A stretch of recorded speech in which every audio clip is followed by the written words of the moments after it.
So hello guys, welcome back to my YouTube channel. Guys आज का video बहुत ही important होने वाला है क्योंकि आज हम बात करने वाले हैं रेलवे भर्ती परीक्षा 2025 के लिए सामान्य अध्ययन के कुछ ऐसे महत्वपूर्ण प्रश्नों की जो बार बार परीक्षाओं में पूछे जाते हैं। गाइज ये सभी क्वेश्चन आपकी आगामी परीक्षा RRB NTPC, railway technician, railway group D, UP police या अन्य किसी गवर्नमेंट एग्जाम के लिए अति इम्पोर्टेंट होने वाले हैं। साथियों इसमें हमने 2024 और 25 में जितने भी एग्जाम हुए हैं उनसे हमने सभी इम्पोर्टेंट प्रश्नों को लिया है और ये सभी क्वेश्चन बार बार परीक्षाओं में पूछे जाते हैं। तो वीडियो के अंत तक बने रहिए। चलिए हम स्टार्ट करते हैं। हमारा पहला क्वेश्चन है, निम्नलिखित में से किस स्थान से हड्डियों के अवशेष प्राप्त हुए। साथियों इसमें पूछा गया कि किस स्थान से या किस पुरातात्विक स्थान से हड्डियों के अवशेष प्राप्त हुए थे। तो हड्डियों के अवशेष महदाह से प्राप्त हुए थे। कहाँ से? महदाह से सर्वप्रथम हड्डियों के अवशेष प्राप्त हुए थे। साथियों महदाह एक मध्य पाषाणकालीन स्थल है। कौन सा है? यह मध्य पाषाणकालीन स्थल है। यह उत्तर प्रदेश के कहाँ के? उत्तर प्रदेश के प्रतापगढ़ जिले के अंतर्गत आता है। यहाँ से हड्डी एवं सींग के अवशेष मिले थे। किसके? हड्डी एवं सींग के अवशेष मिले थे। इसका उत्खनन GR शर्मा के द्वारा किया गया था। इसका उत्खनन किसके द्वारा किया गया था? GR शर्मा के द्वारा इसका उत्खनन किया गया था। हमारा अगला क्वेश्चन है, एक ही कब्र में 3 मानव कंकाल निकले। इसमें पूछा गया कि एक ही कब्र में 3 मानव कंकाल किस स्थल से निकले थे। तो एक ही कब्र में 3 मानव कंकाल दमदमा से निकले। कहाँ से? दमदमा से एक ही कब्र में 3 मानव कंकाल निकले थे। इसका राइट आंसर ऑप्शन बी होगा। साथियों दमदमा यह भी उत्तर प्रदेश के अंतर्गत उत्तर प्रदेश में पड़ता है। कहाँ पर? यह उत्तर प्रदेश का एक पुरास्थल है और यहाँ से 3 पुरातात्विक स्थल की खोज की गई थी। कौन कौन से? पहला है सराय नहर राय, मैदाह और दमदमा। ठीक है ना। तो यहाँ से एक ही कब्र में 3 मानव कंकाल कहाँ से मिले थे? दमदमा में मिले थे।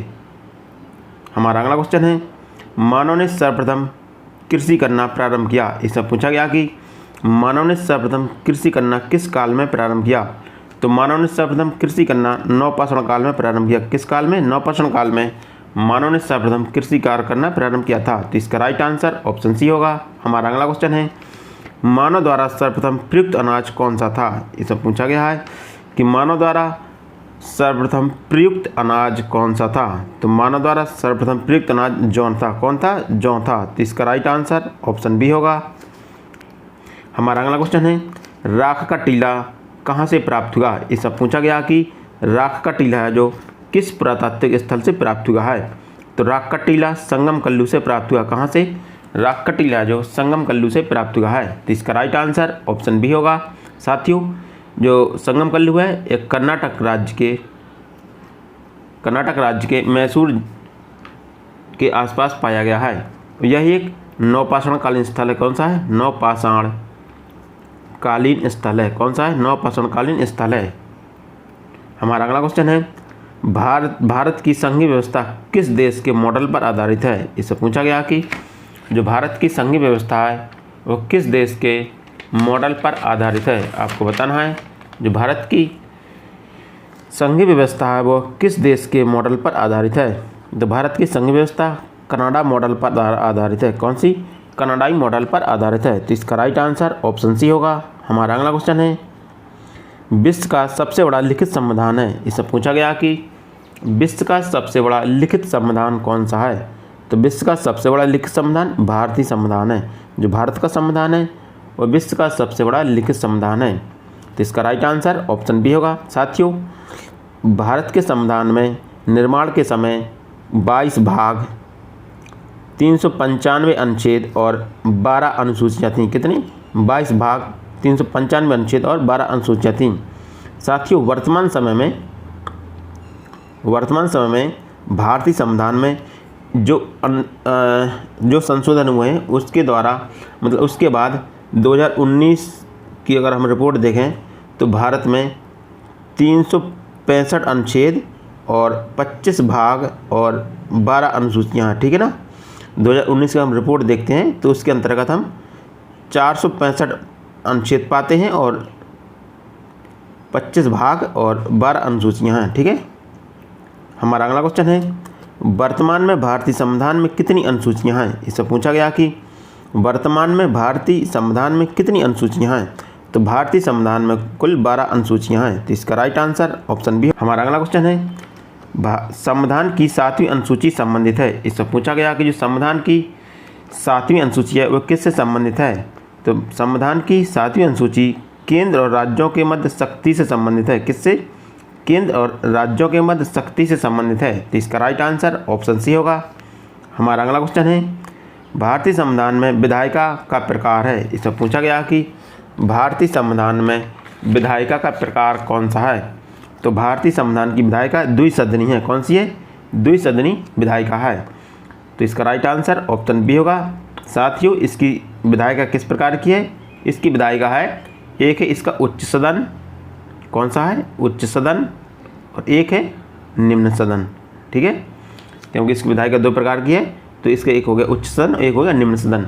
इसमें उच्च सदन को कहते हैं राज्यसभा, उच्च सदन को राज्यसभा कहते हैं और निम्न सदन को लोकसभा कहते हैं। ठीक है ना साथियों, लोकसभा का कार्यकाल 5 वर्ष का होता है। कितने? 5 वर्ष का लोकसभा का कार्यकाल होता है। हमारा अगला क्वेश्चन है भारतीय संविधान में भारत के लोगों का सदन कहलाता है। इससे पूछा गया कि जो भारतीय संविधान में भारत के लोगों का सदन कौन सा सदन कहलाता है। तो भारत के लोगों का सदन निम्न सदन या लोकसभा को लोगों का सदन कहते हैं। तो इसका राइट आंसर ऑप्शन बी होगा, निम्न सदन। हमारा अगला क्वेश्चन है अवशिष्ट शक्तियों का वर्णन है। इसमें पूछा गया कि अवशिष्ट शक्तियों का वर्णन किस अनुसूची में है। साथियों, इससे पूछा गया कि अवशिष्ट शक्तियों का वर्णन किस अनुसूची में है। तो अवशिष्ट शक्तियों का वर्णन 7वीं अनुसूची में है। कौन सी अनुसूची में? 7वीं अनुसूची में अवशिष्ट शक्तियों का वर्णन है। साथियों, 7वीं अनुसूची में केंद्र सूची, राज्य सूची और समवर्ती सूची का उल्लेख किया गया है। ठीक है ना, इनमें जितनी भी सूचियां हैं उनका वर्णन 7वीं अनुसूची में किया गया है। इसमें केंद्र सूची हो गई, राज्य सूची और समवर्ती सूची, इसी में ही अवशिष्ट शक्तियों का वर्णन किया गया है। हमारा अगला क्वेश्चन है भारतीय संविधान कितने प्रकार के आपातकाल की व्यवस्था करता है। इससे पूछा गया कि भारतीय संविधान में कितने प्रकार की आपातकाल की व्यवस्था करता है। तो भारतीय संविधान 3 प्रकार के आपातकाल की व्यवस्था करता है। कितने? 3 प्रकार के आपातकाल की व्यवस्था करता है। तो इसका राइट आंसर ऑप्शन बी होगा। और ये आपातकाल हैं, पहला है राष्ट्रीय आपातकाल। कौन सा? राष्ट्रीय आपातकाल अनुच्छेद 352 के अंतर्गत लगाया जाता है। ठीक है ना, जो राष्ट्रीय आपातकाल होता है वो अनुच्छेद 352 के अंतर्गत लगाया जाता है। दूसरा है राष्ट्रपति शासन। ठीक है ना, दूसरा है राष्ट्रपति शासन, अनुच्छेद 356 के अंतर्गत लगाया जाता है। तीसरा है वित्त आपातकाल। कौन सा? वित्त आपातकाल, यह अनुच्छेद 360 के अंतर्गत लगाया जाता है। हमारा अगला क्वेश्चन है कनाडा की तरह एकल नागरिकता का प्रावधान है। इससे पूछा गया कि कनाडा की तरह एकल नागरिकता का प्रावधान किस देश में है। तो कनाडा की तरह एकल नागरिकता का प्रावधान भारत में है। तो इसका राइट आंसर ऑप्शन बी होगा। हमारा अगला क्वेश्चन है केंद्र एवं राज्यों के आय का लेखा जोखा रखता है। इससे पूछा गया कि केंद्र एवं राज्यों के आय का लेखा जोखा कौन रखता है। तो केंद्र एवं राज्यों के आय का लेखा जोखा भारत का नियंत्रक एवं महालेखा परीक्षक रखता है। ठीक है ना, नियंत्रक एवं महालेखा परीक्षक रखता है। तो इसका राइट आंसर ऑप्शन सी होगा। हमारा अगला क्वेश्चन है भारत के नियंत्रक एवं महालेखा परीक्षक की नियुक्ति करता है। इसमें पूछा गया कि भारत के नियंत्रक एवं महालेखा परीक्षक की नियुक्ति कौन करता है। तो नियंत्रक एवं महालेखा परीक्षक की नियुक्ति भारत के राष्ट्रपति के द्वारा की जाती है। किसके द्वारा? भारत के राष्ट्रपति के द्वारा इसकी नियुक्ति की जाती है। तो इसका राइट आंसर ऑप्शन बी होगा। हमारा अगला क्वेश्चन है राज्य का प्रमुख कौन होता है। इससे पूछा गया कि राज्य का प्रमुख कौन होता है। तो राज्य का प्रमुख राज्यपाल होता है। कौन होता है? राज्यपाल होता है।